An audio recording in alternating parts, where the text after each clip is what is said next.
Good evening, everybody, and thank you for joining the Forget Your Pizza Party podcast. My name is Chris, and as always, I'm joined by, Misty, and we got a special guest, Cosmo, too. and we would like to welcome you. And what is tonight's episode going to be discussing? So tonight is going to be the interview. So we have school interviews, work interviews, just kind of the process through it all. Oh, school interviews. I remember those. A little What can you intimidating. tell me about? Yeah, what can you tell me about school interviews? So school interviews are they're kind of interesting. It's a way for them to interview you, way for you to interview them, and you get to um, go through this process of trying to figure out if it's the right path for you. So, what I mean by that is, are you looking for like a 4 year college degree? Are you looking for a fast track program? They each have their own things. Okay, well, that sounds like a lot of most interviews people go through, though. Hmm.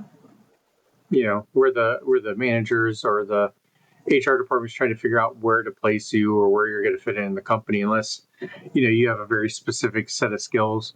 So let's start at the beginning. So tell me about the school interviews that you and I went through.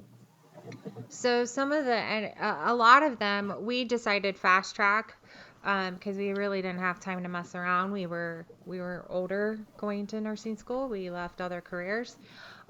So a lot of what we were looking for was, you know, more of a 2 year degree. So we got our ADNs and then our BSNs. So a lot of the interviews started off with like a counselor, an admission counselor. They would bring you in, interview you, and then you would also do some testing. Kind of like basic skills, math skills, English, reading, that type of stuff. And then once you have those interviews, then you went into like then you went into the financial aid part of it. They were kind of interesting, though. I mean, Yeah, I felt like some of the interviews were kind of condescending. hmm I understand why they needed to go through them, but especially at the for-profit schools, they all like to have these entrance exams, hmm and most of them do. I don't know how all of them are, but the ones we interviewed and decided to actually settle on, all of them had us do an entrance evaluation. And they were time tests. You had 40 to 50 questions. You're not going to complete them all. I know I didn't complete them all in time. And they use that as kind of the first line of weeding you out of their program. hmm And I don't necessarily think that that's a good thing to do. Some people are just not good test takers, like me, I'm a horrible like test you. taker. A lot of The anxiety gets anxiety. them. Yep. And even though they have knowledge, they may not be able to express it appropriately just because they have such on demand anxiety or stress anxiety. And it really kind of impedes what they may do. So I don't feel like it's a good thing for them to do that. It weeds out maybe people that would grow into a certain position just because of having that situational anxiety. But I guess as a nurse later in our careers, dealing with that anxiety might not actually be a bad thing, and hitting it head on, it definitely teaches you a lot. Um, and then you realize that you have to overcome that situational anxiety to do your job, hmm and make correct decisions. So maybe there was a method to their madness. Who knows? Maybe. But why don't we talk about like the interview for? We did two main interviews. Why don't you talk about the first one? The first one ended up being rather interesting for us. It's You know, very interesting. yeah, we were newlyweds. We had this very energetic admission counselor. I don't know. Maybe you can explain it a little better because she kind of liked you. I don't know. It was like Legally Blonde. It was like the Yeah. character from Legally Blonde. She was very ditzy, like, "Oh, hey, hi, everybody," and we're walking up the steps to the interview, and she's like, "Do you like M&Ms?" And I'm like, "Well, yeah, I like chocolate. I don't like chocolate that much, but I'll eat some M&Ms." She's like, "I like the blue ones," and in my mind, I'm like, "They're all the same. Like they're all the same. They're like the colors don't taste any different." It's all chocolate with the nice coating on the outside shell. And she's like, "I like the blue ones," and I'm like, "Is it because of the color?" I mean, she just left it at that. It was just kind of weird. And then Then she she was got all a like little touchy. touchy. She was touchy feely, and I'm like, Yeah. okay, but she didn't do the touchy feely thing with you. No.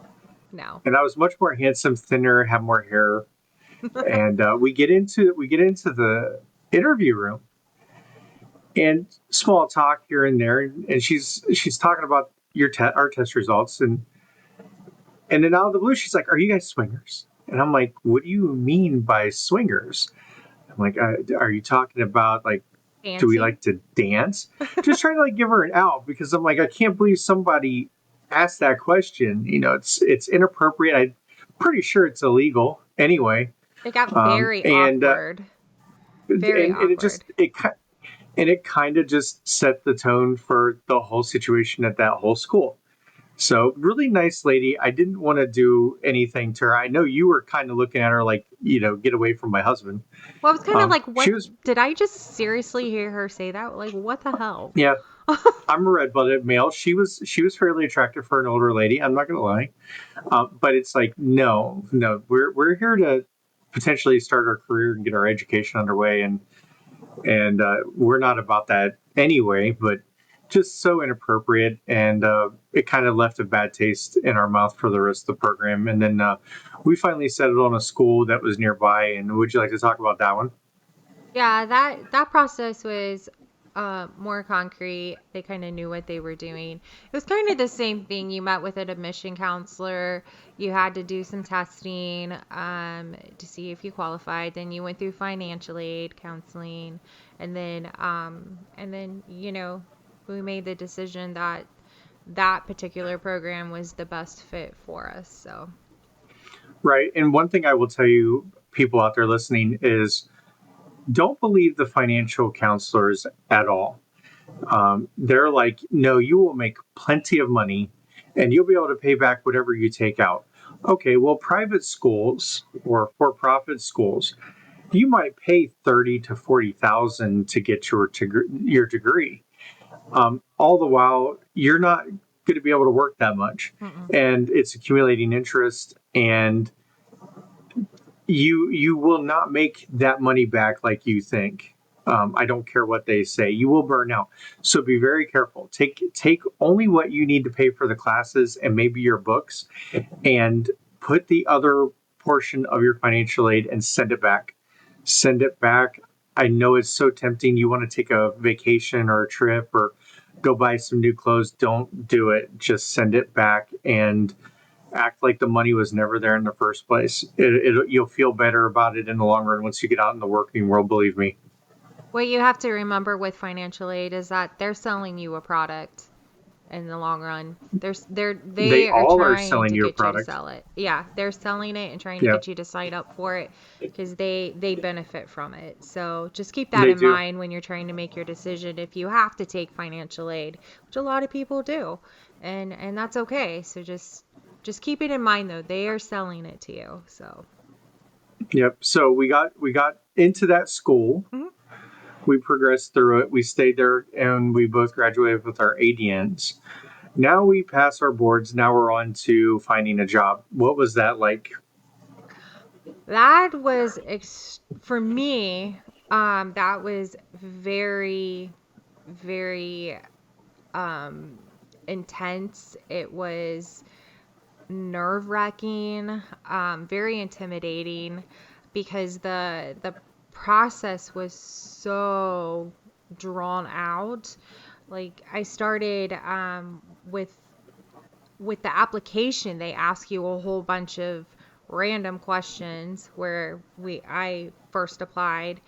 Um, I got lucky though. Where I applied first is where I got hired first. So, but it was so intense because then you had interviews with human resources, actually a couple of them before you even make it to whatever unit you're applying for or trying to work for. And then And and some of these, then yeah. well, and some of these bigger organizations, they actually have HR do the hiring, Mhm. and then they place you where they have a need. Some smaller healthcare organizations or skilled nursing facilities, long-term care facilities, assisted livings, you're going to interview with the people that are you're ultimately going to work with. They may or may not have an HR person there, but you get into some of these mid-level and large level organizations around the bigger cities. A lot of times HRs is who is doing the hiring and placing. The managers will send a request for a position and HR will put you through the process. A lot of times the managers are the last ones to actually interview a potential candidate. And then once they agree that the person's a good fit, then they will send that confirmation back to HR and then the process will continue. Am I correct on that? Yeah. Yeah, it pretty much is because HR, at least in my experience, and I think you can vouch for this too, they look at where you did all your clinical rotations, where you did that final your final, like, what is it, that not preceptorship, but internship or whatever you do. Mm-hmm. They look at all that and what kind of experience you had throughout your schooling, and they actually will guide you in the direction that they actually feel you will be successful initially. Right. And they vet Now, you. now it might be just a little bit different because, they need people in, but just keep that in mind when you are going for your first job that, just because you want to work ICU or some of those really critical areas or emergency room doesn't mean you shouldn't think about med surge or some of those other positions to really get your experience before you dive really deep because it's intense out there right now. Right. And pro tip, some organizations, you have to be very careful about what for profit schools you actually attend. Yeah. Some organizations will not even look at you depending on the accreditation. So be very careful when selecting a school that they have the appropriate accreditations for your area. Again, we're in Central Ohio. The organizations here will look at certain accreditation for the schools. Your organizations in your area may look at different accreditations, but just keep that in the mind. So that's our pro tip on that. We found that Hmm. out the hard way towards the end of our ADM program, while our school was attempting to actually get certain accreditation. I will tell you, without that accreditation, we probably would not have been hired where we were hired at. Right. So, and then another thing to think about when you're looking at schools, I'm going to kind of backtrack to that. Um, think about make sure that the clinical rotations are actually like they are actually placing you when you go for your ADN and your BSN. That's not so much a problem, but Chris, you can vouch for when you were going for your master's degree, your nurse practitioner. It was really hard to find those clinicals.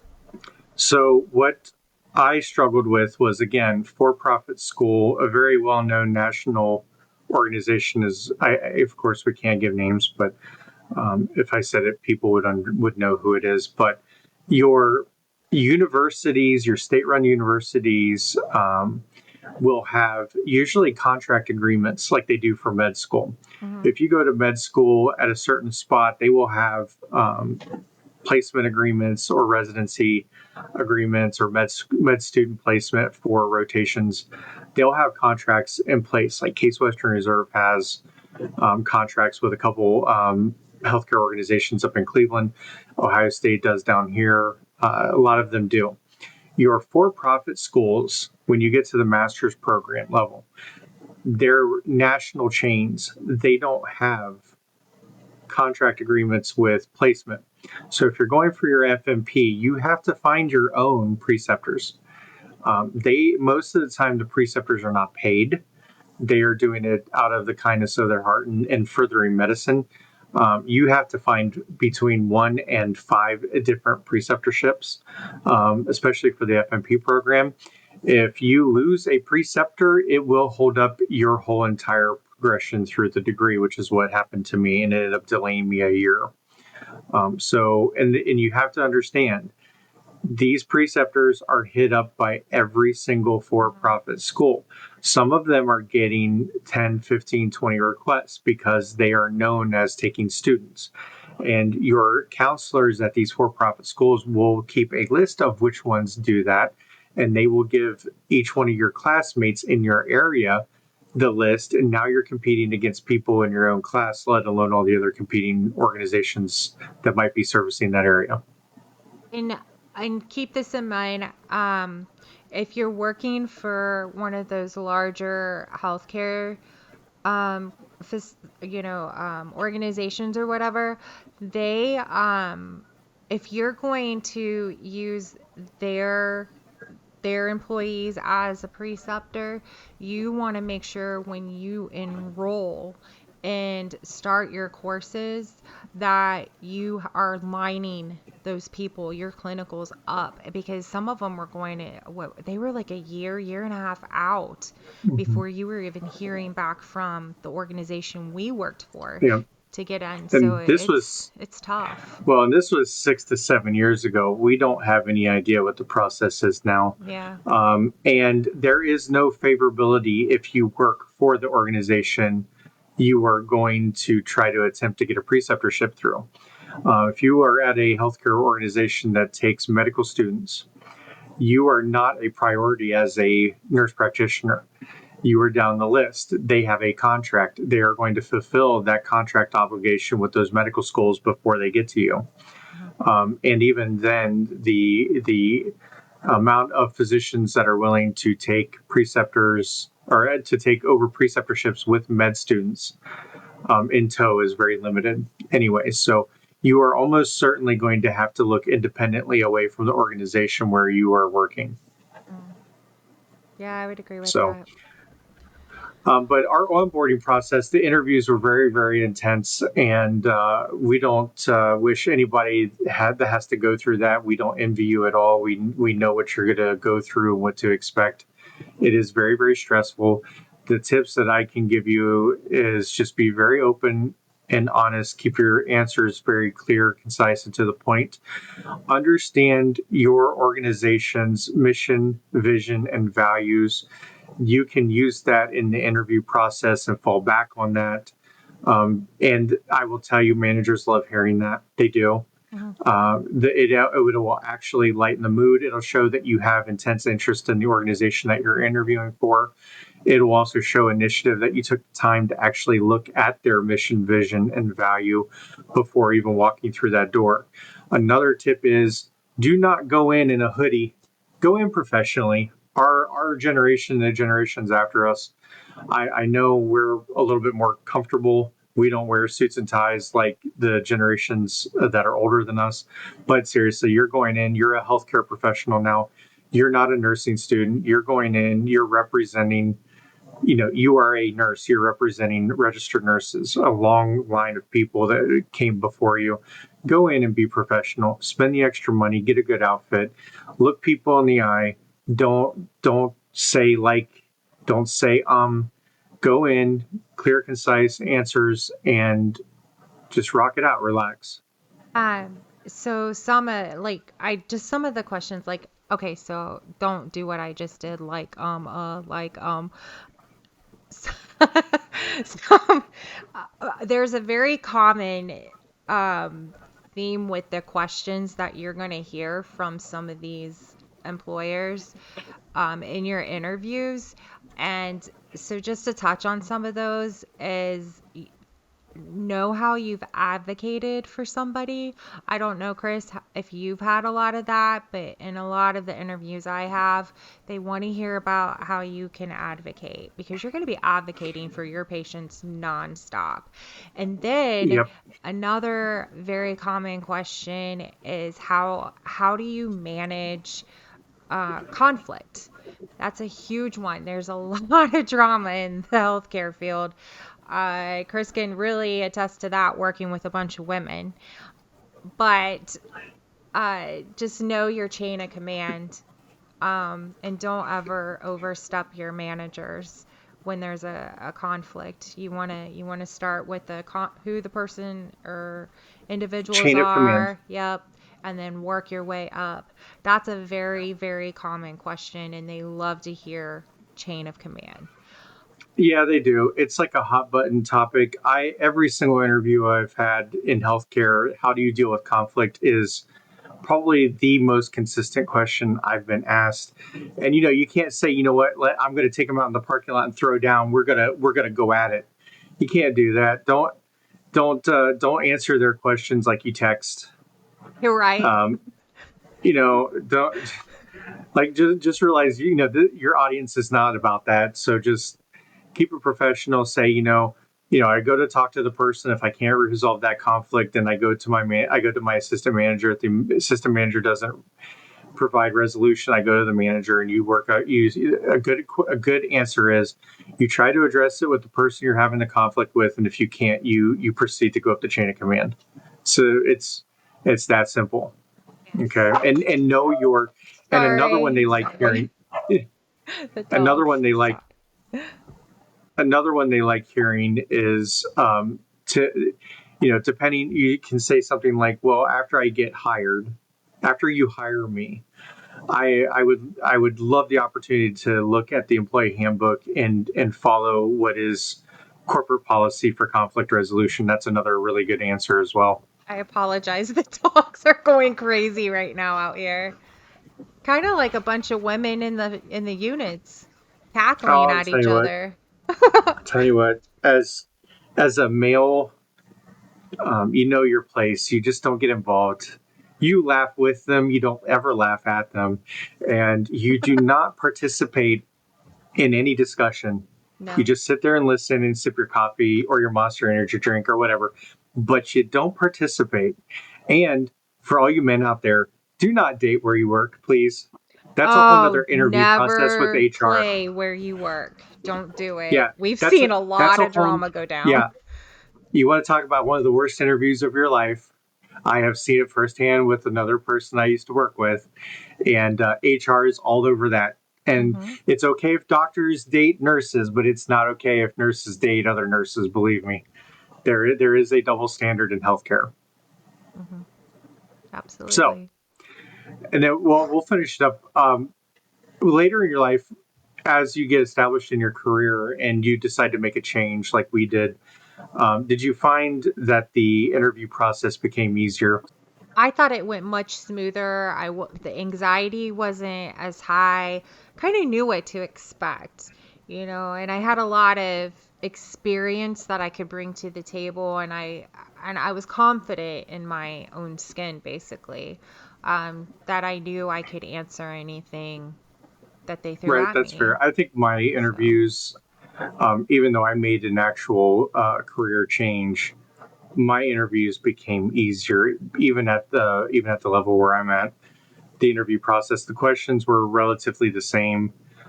We had been through such a nerve-wracking interview process and onboarding with where we started that I didn't really feel like anything after that would have been an issue, and it really wasn't. Um, we'll do another podcast where I'll have you interview me on the FMP and the interview process and education and all that, and we'll go into more detail on that on a later episode. But would you like to tease what the next episode is going to be?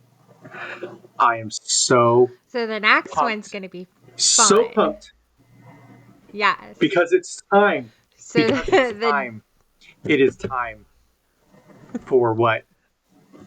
the next the next one's going to be Ah, nurse yes. stories. Which we God, all have and we all love and we all want to oh write books yes. about. We'll do it ethically. We'll do it ethically. We'll keep names and everything out of it. But we're gonna go at it because it's my favorite thing to do is tell stories about what we went through. And if you have any stories that you want us to bring up or mention or add to, drop them in Yes. in our Comments comments below. Please hit that notification bell. Please subscribe. We're trying to build this channel. We're having fun doing it. We want you to have fun with us. Some of the information can be tedious, but like this one is going to help some nursing students coming into this career and some people going for their first major job interview. We will get to the fun episodes like the next one, but just hit that like and subscribe button. Please put comments in. We love when we get to interact with people. We're heavily interactive on TikTok. We have tons of shorts. We're interactive over there. We want to do the same thing here. So please hit that like button, hit the subscribe button, help us grow this channel so we can bring more content to you. All right. Absolutely. Well, we see you, we hear you. We are healthcare workers doing this for healthcare workers and anybody else. And we hope that we appreciate we hope you have a stable shift the rest of the week. We hope you get home safe. Get that pint of ice cream, throw your feet up, put a TV show on, and just have a relaxing evening. Take care until next time. And happy Halloween. All right, take care. Till next week. Till next time.